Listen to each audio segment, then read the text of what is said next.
What is up, you sexy people? In today's Recession Proof Business, we're going to be talking about offensive and defensive strategies in uncertain times, especially during this coronavirus epidemic. I'm going to give you the exact things that we've been doing at AppSumo so you can set up yourself, you can have some triggers and actions, and you can get your offensive and defensive strategies set up correctly because no one is coming to save you. AppSumo is actually growing like crazy right now, and that is because people are trying to cut their costs, and more people than ever are going to be starting businesses. So there's a lot of opportunity in this chaos for you right now. I'm not here to sell you anything specifically, but I'm here to share with you what we're doing so you can do it for yourself. Right now, you've got to figure out how you can sustain and gain during these crazy times. So if you can outlast everyone, you will win. Because these tough times are going to make some tough people, and I want you, yes you, to be one of them. So let's jump right in. So for yourself, if you're home based, think about it. If you're worried about your living and in general, there is no way that you can feel confident and go be offensive. You got to have your foundation set up straight. So there's 4 things that you need to do, and this is what I've done and I'm recommending. Number 1, set up your financial stuff so you're not worried about it. I did a 75-25 ratio, meaning 75% of my money's in cash, 25% in equities. If that equity shit goes up all day or down all day, now at this point, I don't care. It used to be 60-40 and I've reduced it because I was like, I can't worry about that. In a future video, I'm gonna show you my finances. Second thing is that if your finances and you're worried about rent or you're worried about your bills, whatever you have to do to cut your bills and start making more money today, do that so that you can get on the offensive side and get back in the opportunity mode. Number 2, keep your routines and structure. It's only 3 months in the year, people. It's only March, and it's so easy to already give up on our resolutions. It's crazy easy, but keep your routine and structure. Do a push-up challenge. I'm trying to do 100,000 push-ups this year. It's fucking tough, but do push-up challenge. Do whatever it is. Keep your biking, keep your health, keep your fitness, keep your routines and structure as much as possible during this period. Number 3, create a mood board. So a mood board is basically just checking in with your mood. Just have a piece of paper or do it on your phone. That's what I'm doing, which is throughout the day, notice your mood. When I make these videos for you guys and I get you interacting with me, my mood is generally at a 4 or a 5, which is the highest that I do. Then I say, well, why is it a 5? It's like, well, because I'm making a video and I'm helping you and doing my best for that. And then what can I do about it? Right now I'm at a 5, so I'm like, keep doing what's working. But if you're at a 3, why are you at a 3? And then what can you do about it? So create a mood board for yourself. And number 4, stop blaming others. Don't blame Trump. Don't blame anybody Democratic or anybody country. To think about what can I take responsibility and go do now. Make your own damn job, okay? So let's get into the triggers and actions. So if you're thinking about being offensive and defensive, you don't want to just run around scrambling. You need to say, what trigger is going to cause which action, TNA? So there's basically a few things that are really key here that you need to be thinking about. The way we've done it and set it up at Sumo Group is we have a plan A and a plan B. So plan A, we're calling a 35 plan. What does that mean? We set up a plan that said, all right, here is our budget. We're expecting our revenue to go down 30%, and we want our net income to stay at 5%. That's our plan A. Plan B is we are a 30% revenue decline, and we want our net income to be at a 15%. So the point is that you want to set up your plan so you can get control, because the biggest thing right now is that you're having anxiety because you have no control. The solution for that is a plan. So the 35 plan, which is plan A, we triggered that immediately. We said, we don't care if things go great or bad. We want to protect ourselves no matter what. So the changes that we made in our plan, and I can go over that a little bit more detail now, is that we said, all right, well, let's cut contractors. Actually, I'll go that into a little bit more, so don't worry about that. But the point for you is like, set this all up. I'm going to go that into the defensive strategy, but write that out immediately and act on it. The plan B is our trigger and action. So plan B, the 30-15 is, we're looking at leading indicators. So if anything bad happens, that we can go and immediately implement plan B, but we don't want to get too impulsive and pull back too much because it's actually a great time to be aggressive. So the key thing about leading indicators, a lot of you as you're running your business, you're like, dude, I'm actually making more money than ever because you're looking at only in your rear view mirror. You're like, well, revenue's good. I think things are fine. But you're not looking forward. Underneath the ocean, you may be losing money. You may be getting less signups. You may be getting more refunds. You're not paying attention. So we're looking at 4 key things in our TNA for AppSumo before we pull the plug on plan B, or pull the plug, I don't know.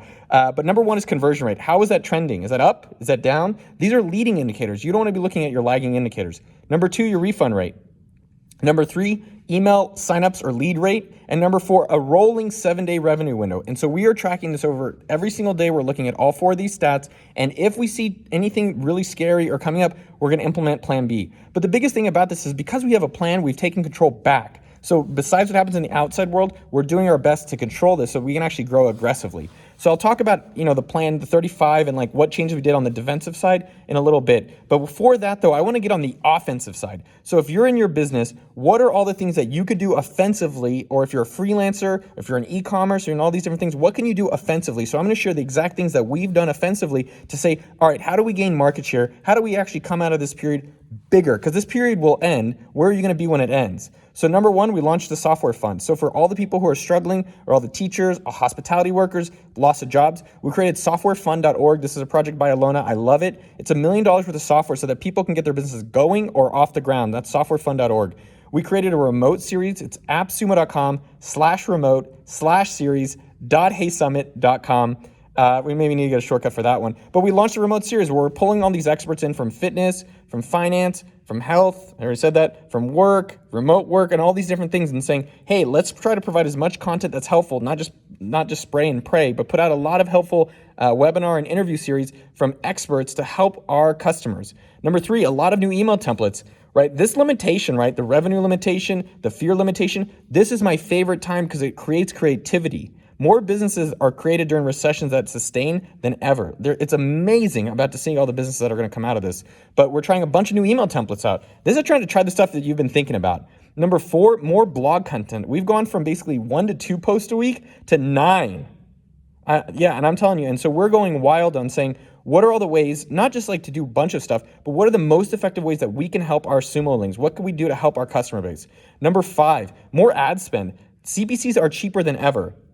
Now, let me caveat this. Don't be a dumbass, because I saw some people today that be like, yeah, man, CPCs are down. I'm spending a lot.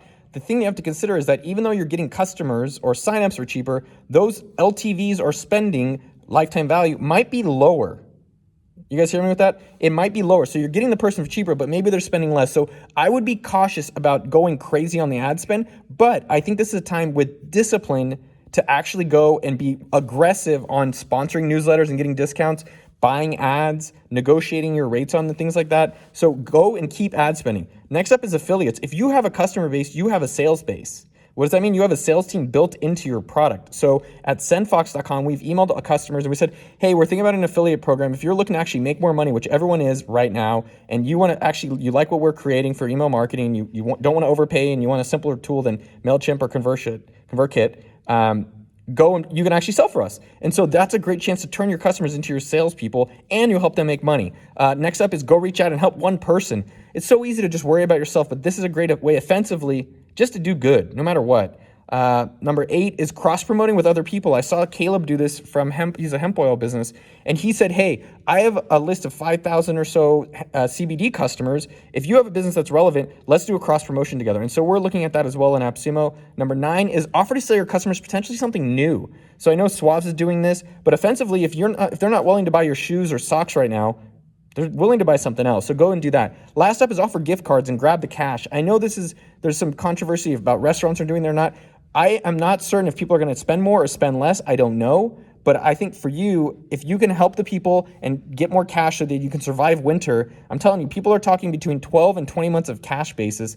It's good to be a little bit more offensively now so that you can sustain and gain during this time period. All right, and that was the offensive things that you could be doing. Let's go over some of the defensive things that we've acted immediately on our plan A. I told you about the 35 plan. So how did we reduce to make sure that if our revenue goes down 30%, we're still safe? So I told you, number 1, you should have 20 months of capital to survive for your business and at least 12 months personal, at least. Next up, you should go and negotiate your rent. So we made a list of all of our expenses and said, well, we need to reduce 30%. That amount for us was, I don't know the exact number, let's just say $100,000, whatever it is. So we said, how do we save $100,000? And it was like, all right, let's negotiate our rent, or tell your landlord we'll commit to staying longer for a discount, or just ask for a delayed payment. Number 2, pause all new hires. That's a very common thing people are doing. Number 3, we froze all bonuses. So we said, hey, we'll do our best to compensate and pay you guys later and give you a bunch of bonuses. But right now, most people are happy to have a job. Most people are happy to have work that they really enjoy. Number 4, look at every single item on your credit card bill. This is something we've done, and review or negotiate with every one of your providers. I'm not saying to fuck them over. I'm not saying to say, like, be a dick to all these people, because when we get out of this, they're going to be like, yo, I remember you. But think about what's really critical and reduce all services, or just reduce them. If like we were paying Klaviyo 5Gs, now we're paying 25Gs because we weren't using all these different things. So really think about, what do I really need to pay for? What can I reduce? What can I negotiate? And you will be surprised about it. Again, 12 to 24 months of survival. Next up, 6 is review ROI on all ad spend. I talked about that in the offensive side, is that if you're doing retargeting, everyone's always like, retargeting, it's so great. Retargeting, you're paying for your own customers. That's like paying for your own wife.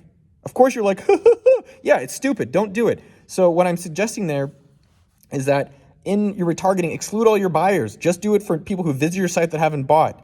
and then set clear limits on your ROI or your return on your ad spend, whatever you want to call it, so that you're having good results on that. Last up is ask all non-essential contractors to take pay cuts or pause work with them. So this is just some of the things that we've acted on immediately in our 35 plan. And then we already have the 30-15 or plan B set up so that if it comes to it, we are ready and planned to take control back and keep being sustainable so that we can thrive during this time of period. So let me just let me just summarize some of the things we're talking about. Is that if you can win during this time, if you can make your own job, if you can create a new job, if you can help your business out or create a new business or get your business to even grow during this period, you are going to be able to win now and forever. And last up, what I really want you to reflect on is that where do you want to be when all this ends? Because it's going to end in 6 months or 6 years. How do you want to look back on this time? And that's something that's really powerful. Mitchell told me that on our team, and I've been really thinking about that. And for me, I want our company to be bigger, and I want you to be a lot bigger and you to be a lot better. So hashtag back to work, hashtag winners. You guys go fucking get this. Go out there and kick some ass. Love you guys.